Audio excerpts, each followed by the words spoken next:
every story that's shared is one step closer to justice and one step closer to freedom. And yeah, so thank you. And when I went to UIC for undergrad, and in 2019, my senior year of college, that's the same year that India revoked Article 370. And before 2019, no one really knew what Kashmir was. When I would introduce myself to my friends, even if it was people from Pakistan or India, they would often ask me, oh, where is that? Or like, I've never heard of that before. And then Kashmir finally started getting attention on social media and in the media. And even though I had always wanted to start an organization for Kashmir in college, I knew that the opportunity had finally risen. And so me and 3 other people, we decided to start this organization for the purpose that this movement could continue even when Kashmir is no longer trending on social media. And so that these Kashmiri voices could always be heard by people. And I'm really glad that Harris was able to find this organization here at Loyola. I think that's amazing. It's really hard to believe that so many people actually care about Kashmir when just years ago not many people even knew what it was. And so I know today I'm supposed to talk about myself, but the truth is I have spent most of my life here in the United States, like most of you guys. So instead, I want to talk about the experiences of Kashmiris living in Indian-occupied Kashmir. And oftentimes, when it comes to these movements about freedom and injustices and civil rights and human rights violations, we're often led to believe that it's our job to be a voice for the voiceless. But the truth is that that's not what we're supposed to do. Because these people, Kashmiris, they do have a voice, and they have been talking for decades. The problem is that no one has been listening. So what our responsibility is to share their voices and to spread their message as far and as wide as we can. And since a few days ago it was Kashmir Women's Resistance Day on February 23rd, I thought that the best person to talk about would be a woman that is known as the Iron Lady of Kashmir. Her name is Parveena, and the story of Parveena is actually a really, really sad one, and it's still continuing today. She's still alive. In August 18th, 1990, Parveena was sleeping at home when her son was kidnapped by the Indian forces. And just to give you guys a background of what life is like in Kashmir, for people living in IOK, every aspect of their life is tied to the political situation, from the moment that they wake up to when they go to sleep. So even if just like going to your work, going to school, you're always being reminded that you're living under occupation. There are checkpoints everywhere. There are military forces everywhere. It's the most militarized region in the world. And you never know what could happen. You could be walking, you could be doing your job. There's one story of a delivery driver who was just dropping off packages, and he was stopped at a checkpoint and his bike was taken away. He wasn't even doing anything wrong. But they're always living in a constant state of fear. And even when you're sleeping, there's no guarantee that you or your children will be safe. And that night, Parveena was sleeping, and her son, her 17-year-old son, was kidnapped and taken by the forces.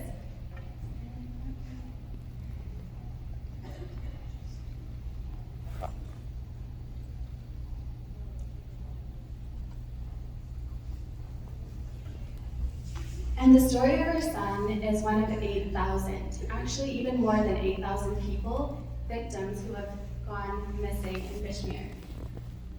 And the reason that we consider this to be disappearances rather than just being detained by the army or being detained by the occupation is because these victims truly, truly do disappear. Their families never hear from them again. Their families have no way of contacting them. They don't know where they're being detained. They don't even know if their loved ones are still alive. Oftentimes, they only find out when they see a dead body that shows up at a morgue. And so Parveena, from the day that her son went missing, and to this day, she is still searching for him.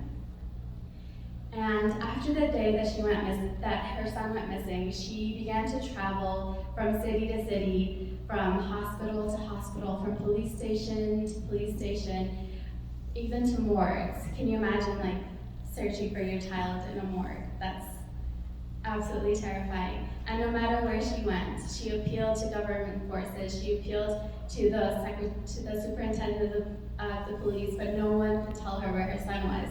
And even one day, the superintendent of the police did tell her that her son was in an army hospital. She went to this hospital immediately, right away. And what she found was a hospital full of young boys in pain with the worst type of injuries you can imagine because of the torture that they had experienced in detainment centers. But unfortunately, she did not find her son there. And she went back to her village and she decided to look through newspapers. She decided to look through all the reports of missing people. And she collected these names of these missing people and she made a file. She compiled a file of all of these people. And then she decided once again she was going to start traveling. This time she was traveling to the families of these missing people. And the thing is, it wasn't easy for her, especially alone, because this area is so militarized. This area is so dangerous, but she still went through and traveled from city to city, village to village in the Kashmir Valley. And soon on her journey, she started gaining more and more people. So the first person was another mother who had lost her son her son was kidnapped. And then afterwards, as she kept going, more and more parents of missing children started joining this coalition. And Bernina thought that if they were to bring their voices together, then maybe as a collective, they would finally be heard.